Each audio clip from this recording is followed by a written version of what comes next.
कलाहांडी जिला जयपाटना थाना अंचल में नवरंगपुर जिला मैदलपुर गाँव 5 जन डकायती दल 2टी बाइक जोगे आसी लोकों मोबाइल लुटपाट करुवा बेले ग्रामवासी 3 जन डकायत को काबू करुवा बेले जयपाटना पुलिस से उद्धार करथिला।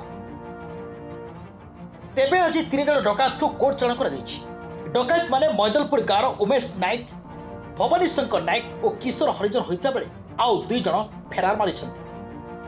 एमाने एक कला रंगर यामा बाइक रे नवरंगपुर पावली घाटी दे आसी प्रथमे सरगीगुड़ा ग्रामर देवार्चन माझी रियलमी मोबाइल छड़ाई नहीं बेले परे पांड्रीपोखर गाँव भरत नायक रियलमी 7 मोबाइल छड़ाई नहीं नुआगुड़ा गाँव को जाते लोके पीछा कर नुआगुड़ा छक निकट में काबू कर जयपाटना पुलिस को खबर देते।